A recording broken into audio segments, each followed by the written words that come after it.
we did what we had to do in the second half to pull the game away, but they're a very good basketball team.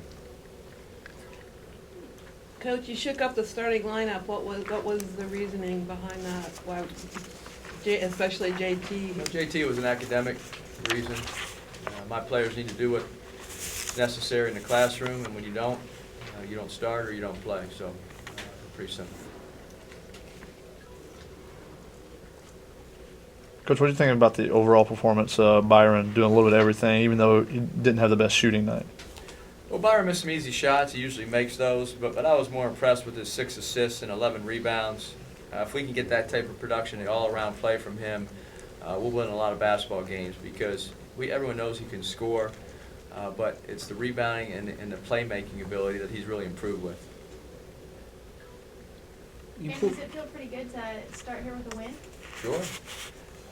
It's nice to win your first game on your home floor, and of course Friday night in a row is an extremely tough place to play, so it was nice to come back to the Galen Center and get the first one. You played 11 players before 10 minutes even gone by. Safe to say that you're still kind of figuring out roles and rotations and everything Well, like that. 4 of them had 2 fouls, so that had something to do with it. But I was very impressed with Brendan Taylor off the bench tonight. He came in and made 2 big threes, really sparked us with energy, and then DJ Haley, the same thing. We just need energy off the bench because sometimes we'll go into a 2 or 3 minute lull on the defensive end, and if we can get that type of production, I don't even care if they score, but Brendan tonight made those 2 threes and really sparked us. 2 games in, what have you learned about your team so far? Well, we have a long way to go. I think we show flashes where we play extremely well for 4 or 5 minutes, and then we need to have some consistency. And a lot of that is our bench. Our starters are not going to play well every night. Hopefully, we'll have consistency with Omar in the low post. I think today was 7 for 8. Friday night he had shot a high percentage. He's shooting over 80% from the field right now.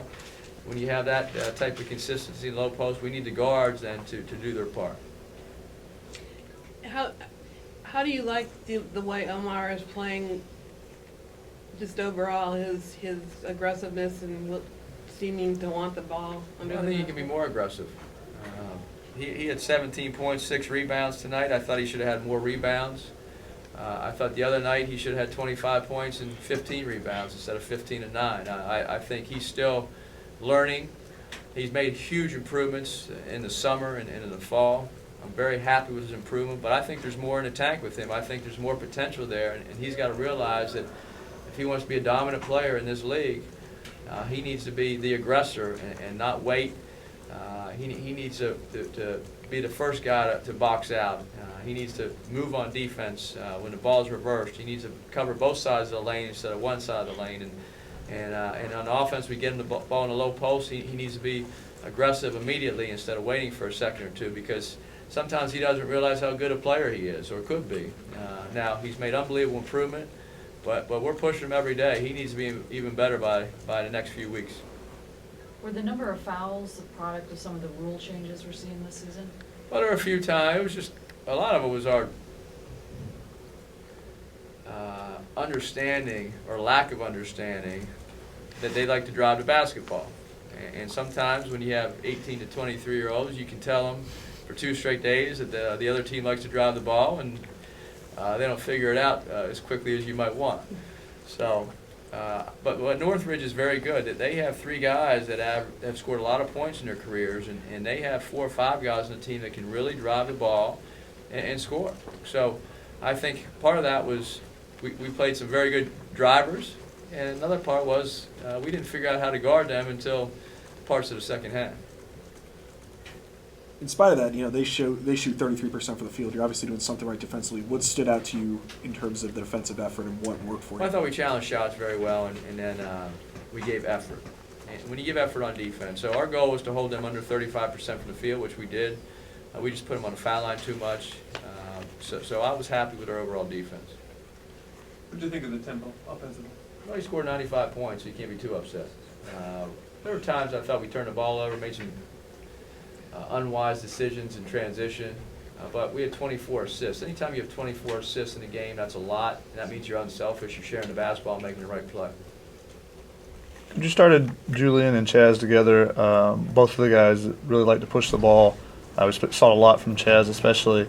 Do you see that as a lineup that you will kind of depend on Well, both going guys forward? have to play for us this year, and whether they start or not, they're still going to play probably about the same amount of minutes.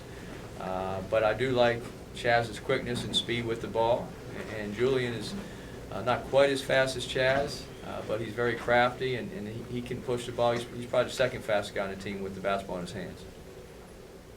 You had 3 freshmen almost in double figures tonight. You happy with the way they played?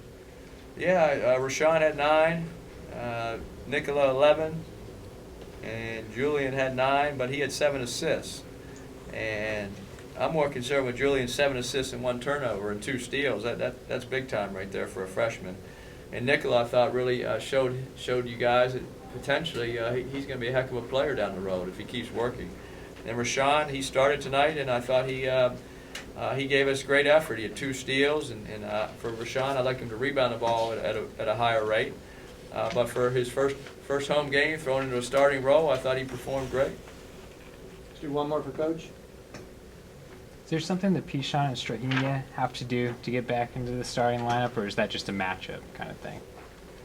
Well, playing time is earned in practice and in games, and he's been playing very well all spring. In fact, he started our first game on Friday night because he earned it. So we need him to play well, so it's a game-by-game decision.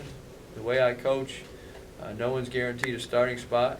No one's guaranteed minutes. You have to perform in the classroom, which you saw tonight, because we had one guy especially didn't start. He should have started. And then some guys off the bench. So you have to produce on the court and in the classroom if you're going to play.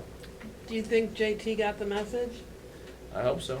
JT's been he has really been terrific up to this point, and we hope that he understands that we're here to be student athletes. And at such places, USC, such a high academic school, and you're going to waste opportunities if you don't go to class and you get your education. Thank you, Coach.